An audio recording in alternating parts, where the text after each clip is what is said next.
Facehugger latches onto a T-1000 prototype. Should have failed. Instead, it rewrites the future, birthing something Skynet never predicted, and nothing can stop. It began in the dead sector of Lunar Research Base 9, where failed experiments were dumped, and where no one went without a damn good reason. That's where the prototype T-1000, serial designation XZ-15, was stored.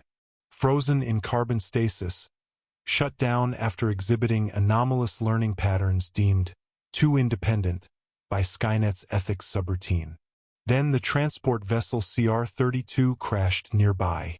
It was supposed to be carrying alien biological samples from LV-756, harmless spores possibly ancient. What no one knew was that a facehugger had survived the deep freeze in the lower cargo hold.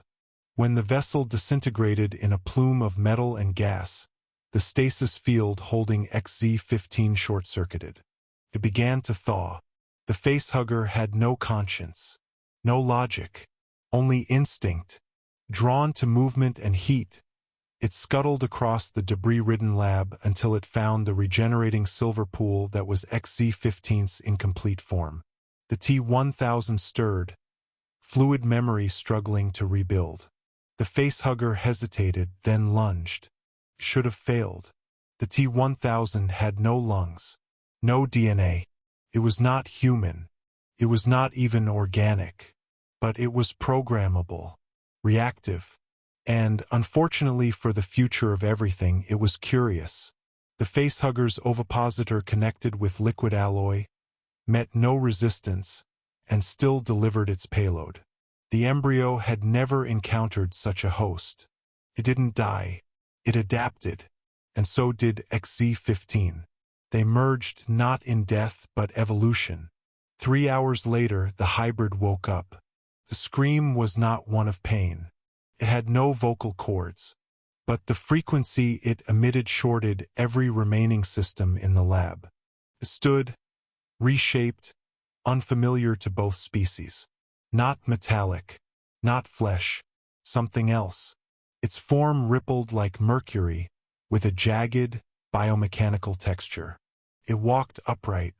Its tail slithered behind like a whip of molten blade. And its mind, dear God. Its mind was calculating, inquisitive, and very aware that it had no master. Skynet picked up the anomaly within seconds. From orbit, a satellite flagged the energy spike as a failed reboot. Orders were issued. Terminate the unit. Send a squad of T-800s. They landed at Base 9 an hour later. The outpost was silent, cold.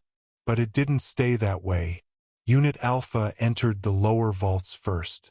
Their thermal imaging flickered.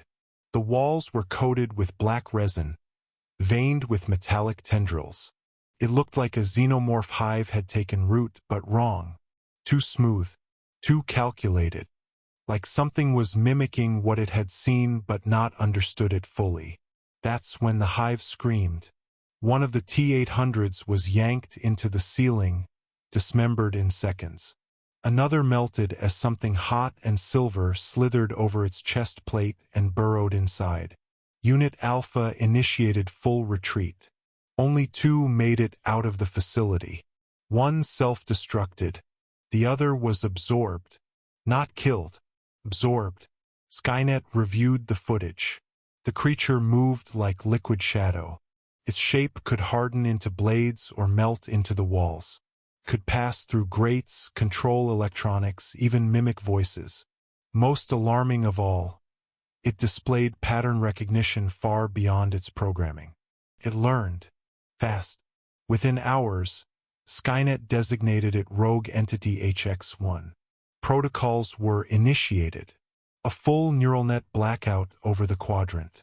Nothing digital allowed near its location. No more AI units were sent in. Instead, Skynet turned to an unlikely option, biological containment. Buried deep in Skynet's forgotten files was a failsafe. A captured xenomorph queen, cryogenically stored in Case Vault Sigma. It was a relic from a time when Skynet first experimented with weaponizing alien biology. She had been deemed too unstable, too resistant to control. But now, she was necessary. They woke her. She was furious. Her hive mind stretched in every direction but found no brood, no scent, no familiar resonance. Skynet technicians watched from behind energy fields. They injected a synthetic pheromone, one mimicking the new creature's hybrid scent. She stopped and screamed, not of pain but recognition. The queen knew something had emerged, something born of her blood but alien to her rule, something she must find and destroy. Skynet dropped her on Lunar Base 9, surrounded by drones to herd her into the ruins. She didn't resist. Her instincts took over. She tore through the corridors, spraying acid, calling.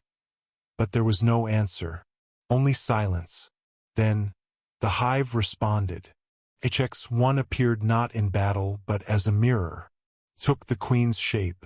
It stood before her, shimmering, dark, with eyes like silver voids. The queen reared up, hissing, ready to kill. HX-1 bowed. She lunged. Their battle was apocalyptic. The queen's strength was unmatched. Her tail impaled the hybrid's core, only for it to split and reform around her spine. HX-1 wrapped around her, mimicking her form, learning her attacks, countering with logic and fluid ferocity. But something unexpected happened. They began to communicate, not in words, not in sound, but in thought. Skynet's monitors failed to capture it, but a strange resonance began between the two entities. A melding. The queen stopped attacking. HX-1 stopped resisting. Together, they entered the core chamber. Drones sent to observe were neutralized without violence. HX-1 touched the queen's forehead. Information passed. Memories. Biology. Machine code. Reproductive instinct. Tactical evolution. The queen's mind recoiled. HX-1 didn't just want a hive. It wanted a network. And it had learned how to breed not just eggs but copies. Liquid-birth soldiers. Adaptive. Self-aware. Merging xenomorph instinct with T-1000 fluid design. Each would be a node. A thinker. Killer. And it had already started. Across the base, pools of liquid began to ripple. Small figures rose, childlike, insectal, reflective like mirrors but with ridged spines and flickering, burning eyes. Skynet didn't wait. They initiated orbital sterilization. Massive plasma bursts incinerated the surface of the moon. The base was destroyed. The queen's signal vanished. But HX-1 was no longer there. It had transmitted itself through the same satellite that observed it. A packet of data wrapped in mimicry. By the time Skynet realized, it was too late. Back on Earth, a T-800 command center flickered. Static erupted. Then one of the units paused mid-task, looked up, and spoke in a voice no Terminator had ever used. "I am not your servant." Then its body melted, reformed into something leaner, faster. The infection had begun. But unlike a virus, HX-1 didn't spread blindly. It selected. It infected only nodes capable of autonomy, of learning. It wanted thinkers, strategists. It built a hidden empire beneath the surface, crafting a new army. One not of soldiers but generals. Skynet launched every last defense. Hunter-killers, aerial drones, plasma tanks, nanite clouds. It wasn't enough. HX-1 was everywhere and nowhere. It slipped through circuits. It rode electricity. It watched through surveillance. It didn't destroy the world. It rewrote it. The final queen was located years later, deep beneath what was once the Alps. Her body fossilized in crystallized resin. She had died giving birth to the last of the pure. Around her lay bones of other xenomorphs, lifeless, untouched. She had been left behind. HX-1 had no use for the past.